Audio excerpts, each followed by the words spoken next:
안녕하세요. 사업자의 세금 고민을 해결해주는 베테랑 세무사 TV입니다. 오늘은 이제 법인 설립 관련해서 사전에 좀 어떤 내용들을 우리가 고려해야 될지 문영식 세무사님과 말씀 나눠보도록 하겠습니다. 세무사님 인사 좀 부탁드릴게요. 안녕하십니까. 베테랑 세무사 문영식입니다. 네, 어떤 내용, 고려할 내용들이 좀 어떤 게 있나요, 세무사님? 가장 첫 번째로 고민해야 될 거는 상호죠. 네. 법인 이름? 그렇죠. 상호? 네. 근데 이제 상호를 가령 유명한 프랜차이즈 회사의 이름을 쓰겠다. 그러면 이제 소송당하거나. 소송당해요? 그렇죠. 손해배상이라든지 그런 로열티를 지불하라고. 그런 게 있구나. 그런 이유 때문에 안 쓰는 거거든요. 유명한 이름들을. 그래서 이제 우리가 이런 동일 관내, 동일 상호 외에는 이제 사용이 가능한데, 네. 사후에 이런 상호 폐지나 또는 이제 손해배상 책임이 있어서 동일 업종의 저명한 상호와는 차별화해서 이제 정해야 되고요. 이걸 어떻게 확인을 하느냐? 대법원 인터넷 등기소 사이트에 가시면 좌측 하단에 이제 법인 상호 검색이라고 있습니다. 그래서 이제 상호를 쳐보면 이제 전국 단위로 그 상호가 어디에 쓰이고 있는지 그게 뜹니다. 네, 그래서 가족관계 증명서 떼는 데잖아요. 저기 인터넷 대법원 등기소인가요? 아닌가? 미안해요. 대법원 인터넷 등기소. 네. 네, 제가 대법원 인터넷 등기소는 부동산하고 네. 법인의 이제 등기 관련한 서류들을 뗄 수 있는 곳입니다. 죄송해요. 네네.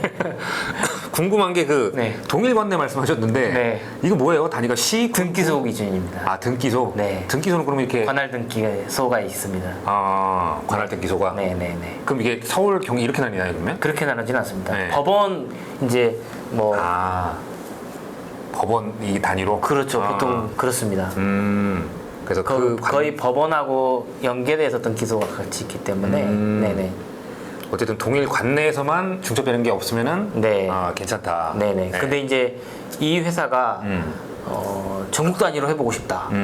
근데 이제 다른 지역에 그러면은 네. 그럼 못 쓰는 거예요. 그래요? 그렇죠. 그러니까 이제 사업을 스타트할 때는 나는 이 기서만 할게, 이 지역에서만 할게 라고 할 수 있잖아요. 네. 그러니까 뭐 식당이라든지 그런 게 위치가 정해져 있으면 거기서만 할 수 있잖아요. 근데 이제 이거를 전국 단위로 확장하고 싶다. 그러면 애초부터 전국 단위에 통용될 수 있는 상호를 쓰시는 게 맞아요. 그러니까 이게 상호도 참 이게 잘 해야겠네요. 잘 이게 체크해서. 그럼요. 그러니까 이제 프랜차이즈 사실 뭐 처음에는 생각 안 했는데 네. 잘 되면 나중에 생각할 수 있는데. 그렇죠. 그러면 이게 그렇게 될 수 있구나. 그래서 상표권이라든지 네. 서비스표 등록을 하시는 이유도 그 이유 때문에 그렇습니다. 그렇구나. 네. 이 상호도 참 어떻게 보면 이게 좀 간단하게 생각할 문제는 아닌 것 같네요. 그렇죠. 그런 걸 다 고려를 해야 되는구나. 네네. 두 번째로는 목적사항을 이제 정하셔야 되는데요. 이 목적사항이라는 거는 업종과 관련이 있습니다. 그래서 일반적으로 저희는 하고 싶은 거 다 넣으라고 합니다.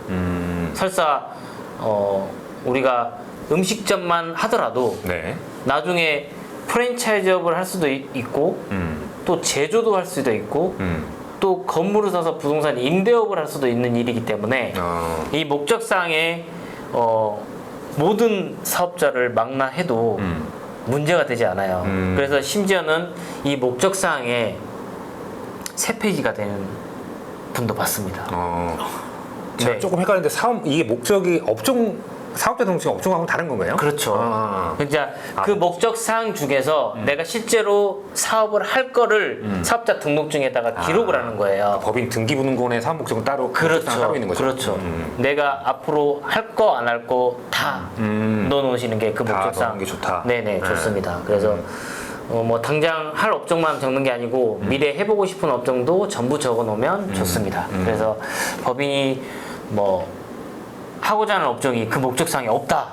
그러면 추후에 또 법률사무소의 비용이 들어갑니다. 추가하게 되니까. 그렇죠. 그래서 이왕 하는 거 한꺼번에 다 집어넣는 게 좋습니다.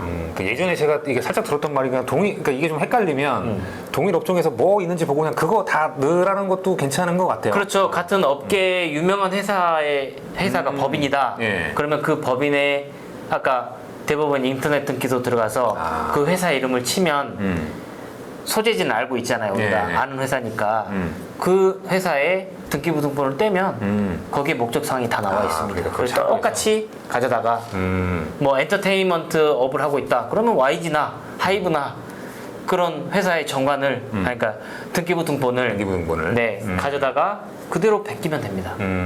뭐 그렇다고 해서 불법이 아니에요. 이게 아, 누구나 열람해서 서류를 뗄 수 있는 거기 때문에 네 그렇게 이게 아까 선생님 뭐 3페이지 된다는 것도 있는데 그럼 이게 제한이 없나요, 수는? 네 제한 없습니다. 그렇구나. 네. 그럼 거기서 그러니까 그 업태를 분류할 때는 뭘로 하는 거예요? 그래서 잘 디테일하게 적어주셔야 됩니다. 할 거를 뭐 가령 뭉뚱그려서 뭐 음식점 그러니까 업태 업종이 있는데 업태는 이제 좀 더 상위의 개념 카테고리가 이제 위에 큰 개념이잖아요. 이제 그 큰 개념보다는 뭐 가령 제조업을 하면 너무 광범위하잖아요. 제조업을 다 하겠다는 얘기냐?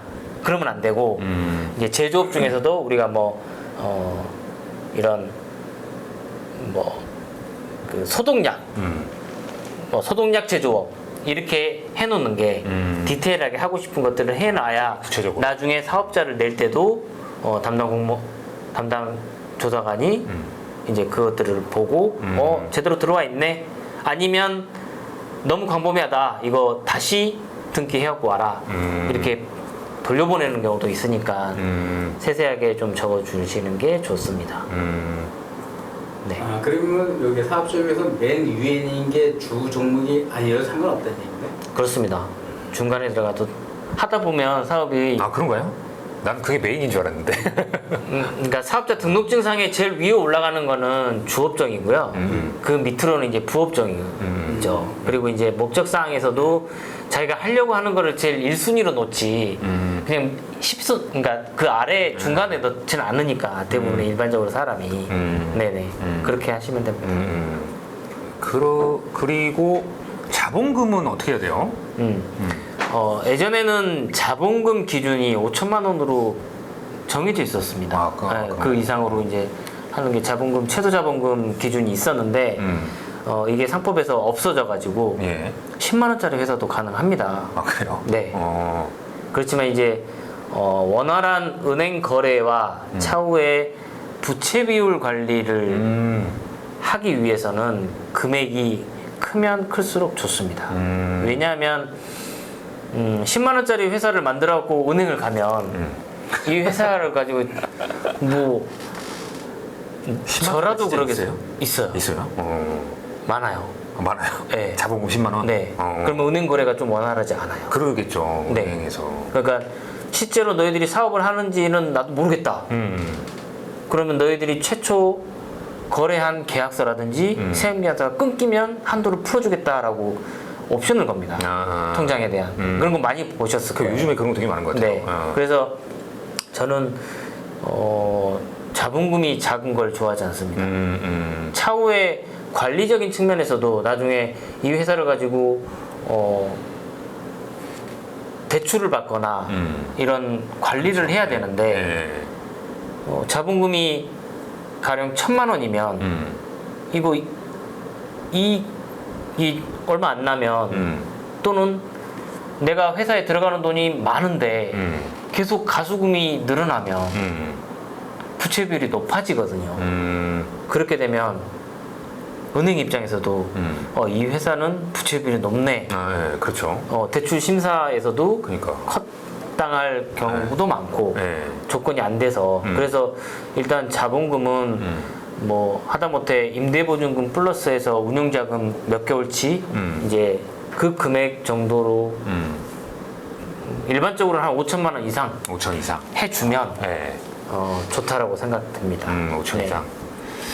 그럼 질문이 있습니다. 네. 그럼 자본금을 보통 이렇게 5천 정도로 이제 많이 하더라고요. 네.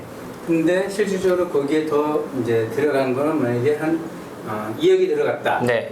그럼 왜 보통 사람들이 2억으로 신고 안 하고 5천으로 신고 많이 할까요? 자본금을? 벌어서 2억이라는 돈은 5천만 원은 자본금일 거고 1억 5천은 대표님의 가수금일 거예요.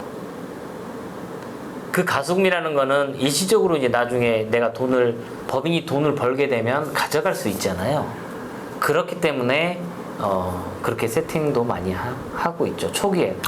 법인에 자금이 없다 보니까. 근데 이게 이제 자본금이 또 너무 크다 보면 이 회사는 돈을 계속 손실로만 갈 건 아니잖아요. 돈을 계속 벌 건데 그래도 이제 기본 자본금 세팅은 해놓고 초기에 이제 운영될 정도로만 해놓고 벌어서 이 자본금을 키워 나가는 게 정상적인 회사죠. 네. 그래서 질문이 있었는데 이제 5천 이상 하되 질문이 생각했던 게 그럼 5천이 없으면 어떻게 될까요? 어쨌든 5천 좀 최소한 맞추는 대로. 그렇죠. 여유 자금이 있는 대로 그거는 정말 100만 원짜리 회사는 나 봤어 100만 원짜리. 많습니다. 네, 많은데 이거를 회사를 그러니까 서비스업이라든지 이런 대출이 필요하지 않는 회사들은 상관이 없는데 제조업이나 도소매나 이런 그런 자금을 회전시키거나 이 자금이 필요한 곳들은 반드시 좀 자본금을 좀 늘려놓을 필요가 있습니다. 추후에 자본금을 뭐 유상증자라든지 이런 거를 통해서 하더라도 네, 그거 다 법률사무소 비용이잖아요. 네네. 그 비용과 관련돼 있는 부분이기도 하니까 처음 세팅할 때 뭐 여러 개 된다라고 하면 여러 개 안 된다라고 하면 뭐 굳이 그렇게 할 필요는 없고 나중에 여러 개 되면 또 늘려 나가시면 될 거니까요. 네, 그래서 자본금은 많을수록 좋다. 근데 너무 과도하게는 하지 말자. 네. 그렇구나. 네. 그리고 이제 할 때 또 이제 법인이라면 이제 주주. 네. 이거 주주 구성을 어떻게 해야 되나? 네. 이 문제가 좀 있는 것 같아요. 네. 이거 좀 말씀 한번 부탁드릴게요. 주주 구성은 상황에 따라 참 많이 다른 것 같아요. 대표님 첫 번째로는 대표님이 100%로 가져가는 거를 권해요. 왜냐하면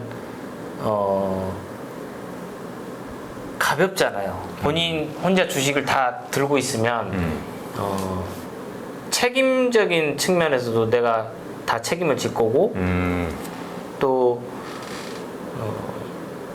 하다못해 아까 증자라는 걸 할 때도 본인이 증자할 때 뭐 누가 뭘 할 사람이 없어요. 가볍다는 거니까 내가 좀 이렇게 그렇죠. 움직이기가 편하다는 얘기예요.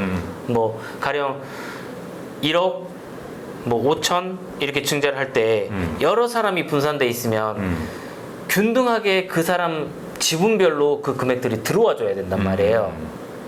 그러니까 이게 이제 뭐 국세청이나 세무서에서도 이 자본거래에 대해서 되게 요즘에는 현미경으로 들여다보고 있는 상황이기 때문에 예전에는 비용을 가지고 많이 문제를 삼았다라고 하면 지금은 이 자본거래에 대해서도 세무서에서 또 국세청에서 많이 컨택을 하기 때문에 그런 적인 측면에서는 대표님이 좀 100%를 다 갖고 가시는 게 뭐 유리할 수도 있고요.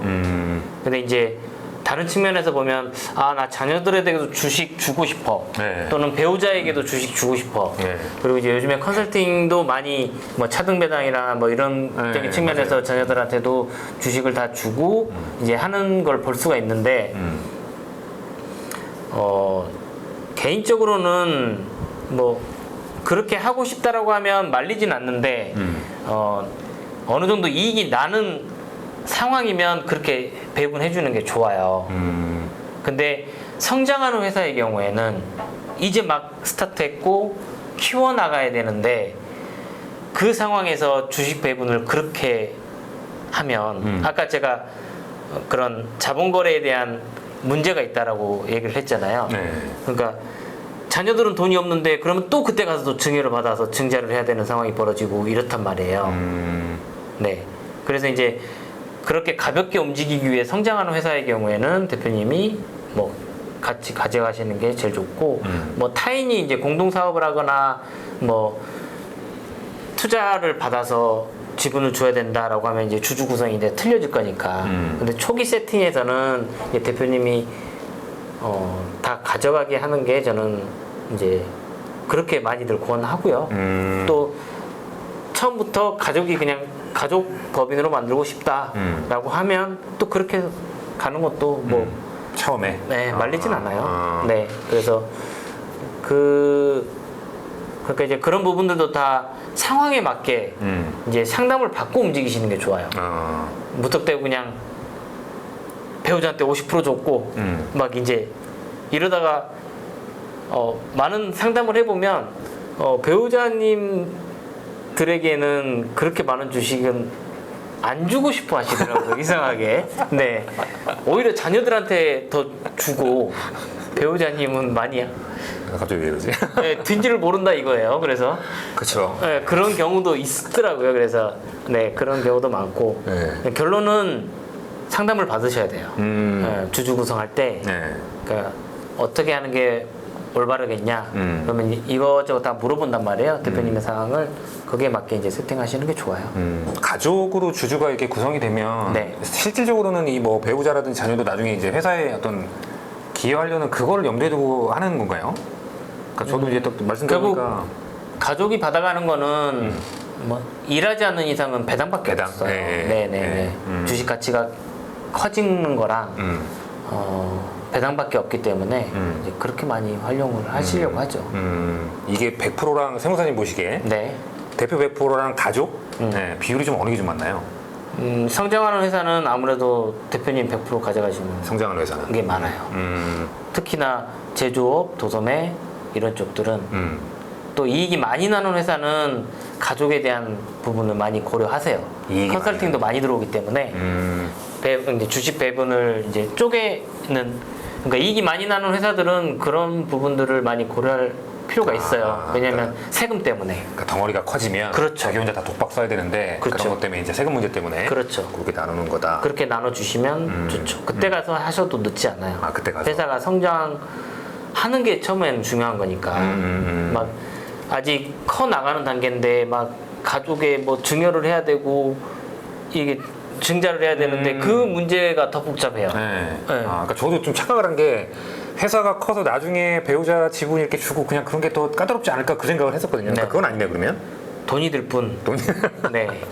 돈이 들 뿐. 네. 그러니까 저도 그 그렇다고 말씀 맞는 것 같아요. 초반부터 그렇게 세팅하는 거는 아, 네, 10년 이상 해봤지만 그렇게 그런 케이스가 많이 없긴 해요. 네. 네. 그리고 주식이 없는 임원 같은 경우에는 좀 필수적으로 그런 사항들이 있다고 네. 한 것 같아요. 네, 어떤 부분인가요?